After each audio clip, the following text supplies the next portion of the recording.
What I've realized is that dress shoes, even wide fit dress shoes, kinda suck. Here's why.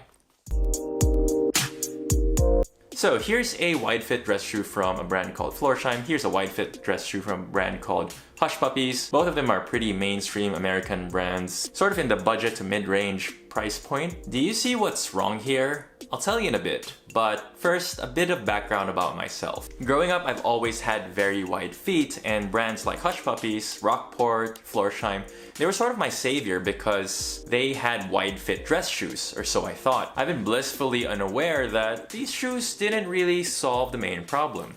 Because as you can see here, the widest part of the shoe is actually the middle of the shoe, or the midfoot. But if you look at my feet, the widest part of my feet are in the toes, or the toe box. But then, why does the toe box taper so aggressively, especially with this shoe? So even though they were fitting my midfoot just fine, my pinky toe was still being squashed here in this area. So while shoes of these were still more comfortable than traditional narrow fit dress shoes, they still didn't solve the problem of my pinky toe being squished. And so on longer distances, whenever I would do longer walks or things like that, my pinky toe would just blister very quickly. And obviously it was very uncomfortable. And so I just sort of got accustomed to the fact that dress shoes would never be as comfortable as sneakers. And I'm not alone in thinking that. If you just Google why are dress shoes so uncomfortable, there's so many people on the internet thinking the same question. It really does make me think, how did we even get here in the first place? So let's ask our in-house researcher, me. We do see that footwear has a long history dating back to over 5000 BCE. So obviously we won't have time to cover everything in one video. But we do know that dress shoes were inspired by the trendsetters of the time, monarchs. Popular around the 14th and 15th century, these ultra pointed, exaggerated shoes were called poulains. And it's interesting that in those times, bunions were everywhere. So for those of you unaware, bunions are a pretty common condition where you get a bony lump between your big toe and your foot, and it's typically caused by just pressure being put on the feet that compresses your big toe and pushes it towards the second toe. So as you can imagine, this can be caused by really tight shoes. And over time, this can cause quite a bit of pain. This is also when high heels started becoming more of a thing, even for men. In the 19th century, Oxford shoes with its low cut, close lacing, and semi-pointed toe started to become more popular. Although you can see that earlier variants of these still had an exaggerated elevated heel. But you can still see a lot of commonality to the Oxfords of today, so definitely it's just evolved very slightly to what we now know and see as a quintessential dress shoe. Now, while dress shoes aren't as exaggerated today, thankfully, we've retained some negative aspects of these beauty standards. It's generally accepted that the pointier the toe box is, the more formal the shoes are.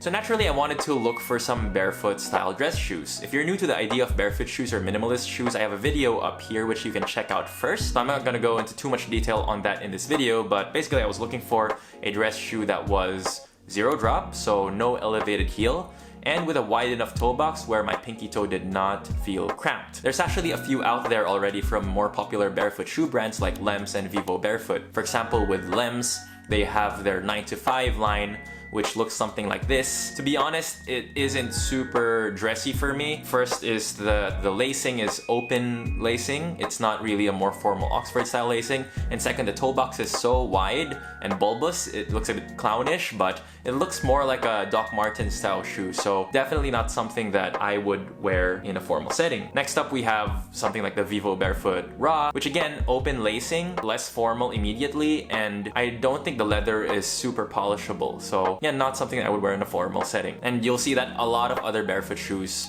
still follow that design, where naturally, because it's better for your feet, it has a very wide toe box, but that means it just looks a bit clown-like and it's just not traditionally dressy. So after doing this research, I was already resigned to either biting the bullet and just choosing comfort and choosing one of these barefoot style dress shoes, or I just wear these types of dress shoes, like a traditional dress shoe, maybe in a wider fit, but still quite narrow in the toe box, and I would just suck it up for a day or two. Now, I had my brother's wedding coming up, and he is a very stylish gentleman, so there was no way I was gonna draw too much attention to myself and buy one of these barefoot dress shoes. So I was just gonna wear these shoes to that wedding, and I would just suck it up for the day, because I'm just gonna wear it once anyway. That was until I found these shoes on Facebook Marketplace.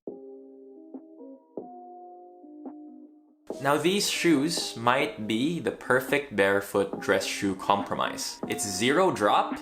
They have a very innovative heel here where it looks like you have a heel, but actually it's flat. They have a wide toe box, but the way that their toe box is built is that your toe's actually supposed to end a bit early, and so they're still able to give you a relatively stylish taper where it's still a formal shoe. You can already see here just the difference in the shoes themselves, how much more width there is here in the toe box. And yeah, it's a formal design, so it's closed lacing, so good for weddings or very formal occasions. When I first got these shoes, I sent them to my brother and I was like, I finally got shoes for your wedding, and he didn't even realize that they were barefoot shoes. So this is from a brand called Carrots. This is actually one of their older models, but I found these on Facebook Marketplace for just around 100 Australian dollars or 80 US dollars. And this is back when their shoes were actually a bit more expensive, so they shipped with cedar shoe tree and they were individually wrapped in bags.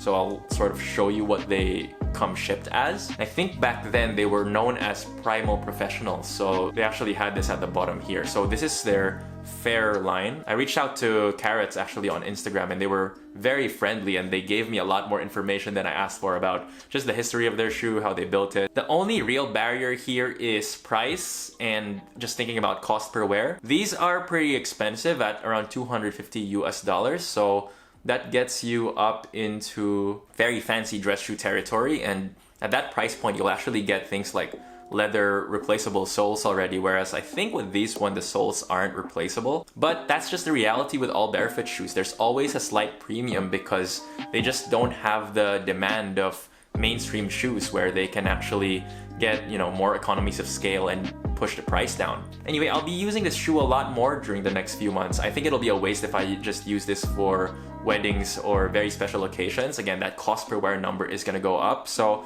I'm just gonna use this as a general casual, you know, business casual shoe when I wanna dress up a bit. So if this video does well, I'll actually do a full review of these Carrots shoes. So like and subscribe if you wanna see more, because that'll let me know that you would actually be interested. Otherwise, you can check the first barefoot shoe video that I alluded to right here.